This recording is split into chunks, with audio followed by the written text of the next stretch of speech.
সব থেকে কষ্টের কথা বলি। কষ্টের কথাটা হচ্ছে 1,00,000 বারের চেয়ে যেই কথাটা এখন পর্যন্ত আমি আমার টিম বেশি শোনে মুরব্বীদের কাছ থেকে, আঙ্কেল আন্টিদের কাছ থেকে, জুলাইয়ের শহীদ পরিবারের কাছ থেকে, যে ভাই আপনি কিন্তু এইরকম থাকেন, জীবনে চেঞ্জ হয়েন না। মুরব্বীরা হাতে হাত রেখে বলে, হাতে তুমি একটু বদলাবে না, তুমি এইরকম থাইকো। আপনারা হয়তো অনেকে মনে করতে পারেন যেটা আমাদের জন্য ভীষণ আনন্দের, কিন্তু আপনি কি চিন্তা করে দেখছেন যে এইটা খুব বেশি আনন্দের না। ঐতিহাসিক একটা জুলাই গণঅভ্যুত্থান হলো। গত 100 বছরে জুলাইয়ের মতো একটা ঐতিহাসিক গণঅভ্যুত্থান আমাদের এই জমিনে হয় নাই।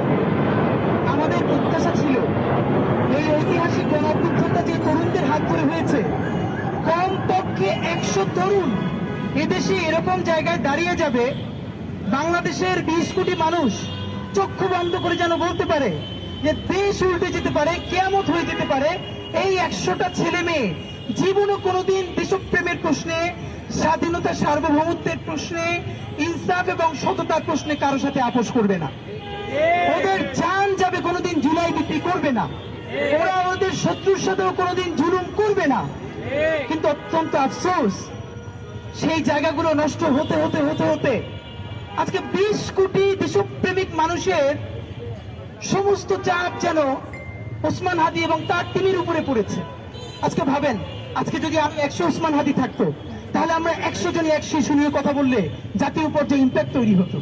ভাই আমি এবং আমাদের টিম, এত ছোট দেশে এত বড় বেশি জনগণ, কতদিন প্রতিদিন ইস্যু তৈরি হয়, মানুষ কষ্ট পায়। প্রবাসীদের নিয়ে কোনোদিন কথা বলতে পারি না, তারা এত কষ্টে আছে।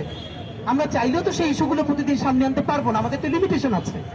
আজকে যদি আমাদের অনেকগুলো ওসমান হাদি থাকতো, অনেকগুলো ইনকিলাব মঞ্চ থাকতো, এক একজন এক একটা ইস্যু নিয়ে কথা বলতো, সবগুলো জাতীয় ইস্যু হতো এবং সমাধানের দিকে যেত। তা আপনাদেরকে বলি, এটা আমাদের জন্য নিশ্চয়ই আনন্দের না যে 56,000 বর্গ মাইলের এই তাওহীদের জমিনে বিশ্বাস করবার মতো মাত্র হাতে গোনে 5-10টা ছেলে মেয়ে থাকবে। কেন?